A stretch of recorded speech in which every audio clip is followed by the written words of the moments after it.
Hey guys, Alex Kazora, SteelersDepot.com, back for our usual talk to the tape segment. Coming off the 30-12 win over the Miami Dolphins, great win. Get out to a fast start. Offense was in the first half at least working in every phase, passing game and running game, and the balance that Haley had showed with that was really impressive, which is something we'll probably talk about in an article later this week. At least that's my goal. I have like 8 different things I'd like to write about this week. I still got to get to the Chiefs scouting report and some other kind of day-to-day stuff. So we'll see. But what I wanted to talk about today, though, was one of those maybe unsung, underrated, and a guy that's got some criticism this year, from myself included. That's really coming on strong. What I think is most impressive about the Steelers team is, because I was thinking about it the other day, and I was talking to some of you guys on Twitter about who was the most improved Steeler, and I always feel like I jumped the gun on this question a little bit. Because I had tweeted out that I thought LT Walton was the most improved, but man, there were a lot of candidates for that. I mean, you could throw in Villanueva, you could throw in Cockrell, you could throw in Jordan Berry, and I think you could throw in Jesse James as well, especially from where James was at the beginning of the year, the first month of the year. It was bad, it was rough. His blocking was really poor. And he's only going to be an average receiver. He's going to do a couple things well. He's going to be able to get separation on top of his route. He's got a nice IQ for where he's at in his career, but he's not anywhere close to a Darius Green or a super athletic tight end that's going to run away from many guys and be that big seam threat that, let's say, Green is supposed to be. So he's a little different than a Cockrell that, started the year strong and has basically played the same way early in the year compared to now. Cockrell's tackling's gotten better, a little more physical. But generally, he's the same dude. Villanueva seen significant improvement from the beginning to now. Walton was probably more of a surprise than, I guess, improvement, because we weren't really starting with much. But James, I would put in that Villanueva-ish category of a guy that had a rough start to the year. He went, yeah, he's not making the leap that you thought he would, to a guy that's been really impressive. And so that's what we're going to look at today. It's just strictly his run blocking. I know the one catch he had on the play before the interception, end of the first half, was really nice to snag that one and come down with it and show really strong hands. But you guys already know that. It was a nice catch. I don't have to be like, hey guys, it was a nice catch. Look at this. You've already seen and you know about it. So we're going to look at several plays here. Most of them come in the first quarter, actually. Um, and the first one here, you guys have probably already seen, since it was a touch. This is a touchdown to Antonio Brown. Not a whole lot for us to diagnose here, but it's just good to kind of start off with this. Just going to throw the bubble to Antonio Brown. This ends up being a 50-yard touchdown, and Jesse James is able to make a really nice block on it. Now, Brown shows really good patience to wait, but James is able to seal two guys, just like he did last year against the Raiders when Martavis Bryant blocked two guys, helped give AB the corner, and spring him for a touchdown. And yes, I know Dolphins fans will say, well, it looks like he held the safety there. I think that's Michael Thomas or whoever. And yeah, you could argue that, but they didn't call it, and I'm not gonna cry over spilled milk about it. But James able to get out in space. He's got a long ways to go, being on the line of scrimmage, and the get over there, make a block, set his hips, and end up being able to take out two guys. He's just got a weird knack for that. Like I said, he did it last year against the Raiders on another bubble screen to Martavis Bryant, and Bryant scored on that one. And Antonio Brown does the same here, and gets the Steelers started off in a big way, and that's partially thanks to Jesse James. So next one, I'll run this through the end zone angle one more time for you guys while I pull up the next play. Again, nice patience by Brown. You get both guys blocked here. Spring AB, safety there, can't close in time. I think that's Bakari Rambo, and touchdown Antonio Brown. Alright, now we're going to get into some of the stuff that's probably not looked at and talked about as often, because there are, I don't believe, any touchdowns on these plays here. So Steelers line up in some heavy personnel, two tight ends. I got Hay Bay in the game. Got James there. Got David Johnson there. Just going to be a power man scheme. Get that strong double team block on Jordan Phillips with Foster and Pouncey. And just a good job here by Jesse James to be able to turn his hips and seal that end. And I'll run this thing full while I talk about it. But a couple things I do want to look at. So let me play this thing through full, because I know some of you guys like to see the whole thing, through. Fairly modest gain, I think 7 or 8 of this play. Now James obviously has inside leverage here, so it's not like he's got to reach anybody.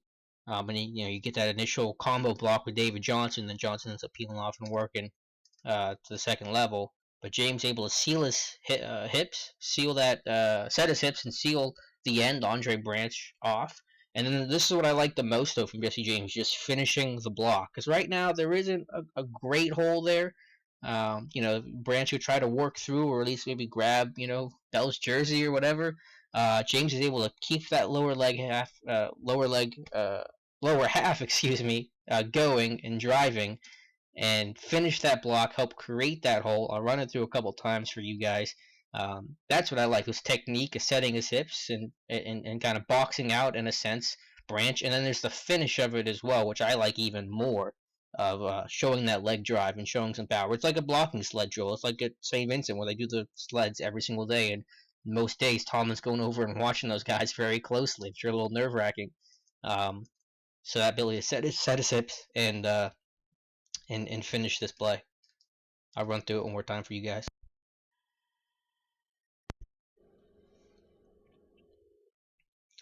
So that's the beginning. This is, again, early in the game, second drive here.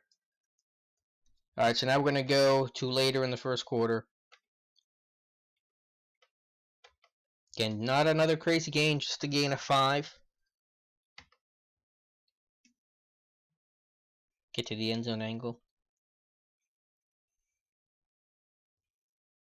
It's going to be a split zone. Here's Jesse James here. It's a split zone with David Johnson, so you got an inside zone scheme to our right, their left, with Johnson coming across the field looking to kick out somebody, usually the first color.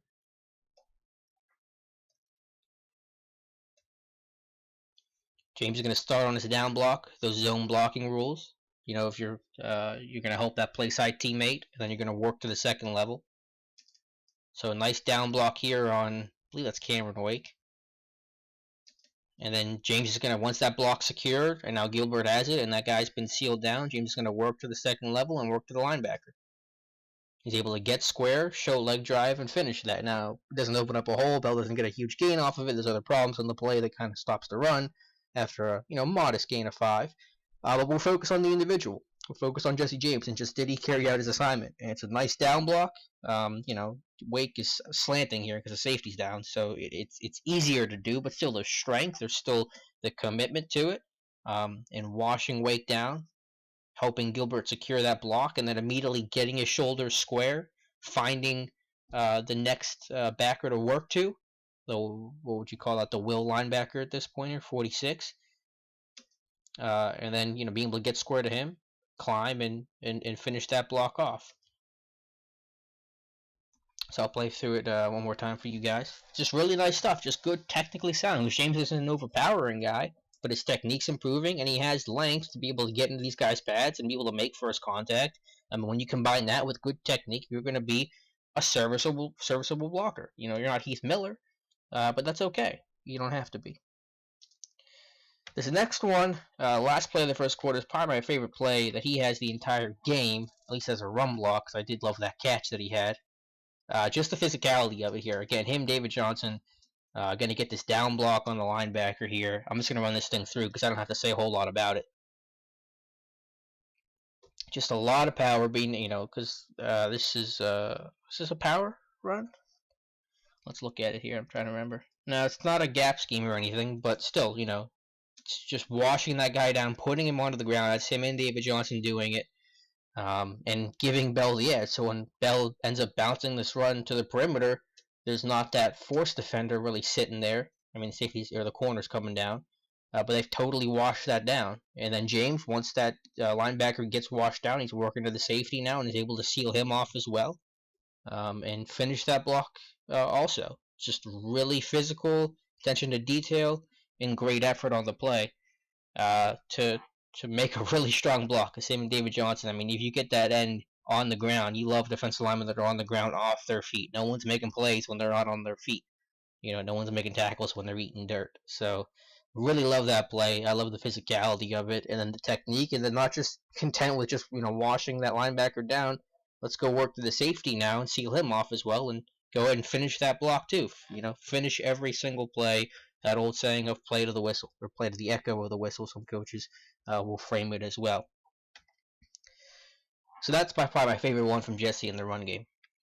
All right, last one we're going to look at here. We're going to jump to the third quarter for one of the bigger runs. A nice 15-yard gain by Le'Veon Bell. And again, it's just good technique here. This isn't going to be an overpowering play where James is pancaking somebody, or something that's going to get you on a highlight reel, but it's just good technical sound play. Going to get this inside handoff here to Bell, and just trying to cut off the backside end. And it's a nice job to, I guess you could kind of call that a hinge block. Just trying to set your hips and make sure the branch can't cross his face and get down into his gap. And James is able to seal him enough and stick to that block. Doesn't get called for holding. Good job, keep his hands inside.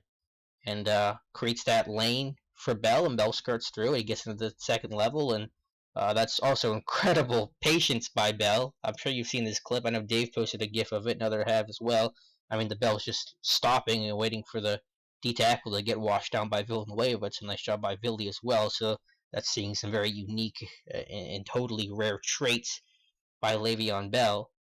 But James is able to help create that as well by setting his hips, not letting Branch cross his face, because if Branch crosses his face, that gap's gone. Now Bell could cut back and bounce that run across if Branch comes down. But James does his job with good technique and good placement, leg drive, being able to set his hips and just finishing that block off. Feet always moving; they're not going to stop. Your feet stop, you're going to get called for holding. You're going to lose your block. Just keep pumping your feet until the whistle, but you never really know where Bell's at. That's what Marquise Pouncey said. So just impressed by the development of Jesse James. Maybe we'll take a deeper dive into this in the off season when there's a little bit more time to kind of go through these things and talk about these things. But I've seen improvement from Jesse James as a blocker. Really maybe once this win streak started or a little after. I know Ben has mentioned it before as well. We've mentioned it on the site, just occasional blurb from time to time in our game reports, or maybe just a sentence in an article somewhere.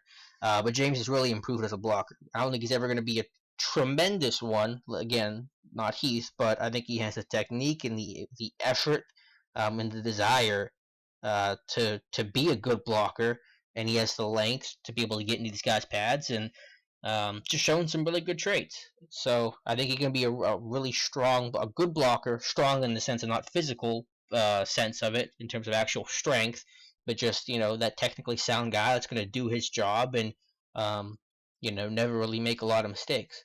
And be able to follow his rules and be in position. And sometimes guys might overwhelm him, and that's going to happen sometimes. But I think that he's on the right track right now. I think there's reason to be encouraged about Jesse James's development as a blocker. As a receiver, it's going to get a little bit better as well. Of course, there's no denying that.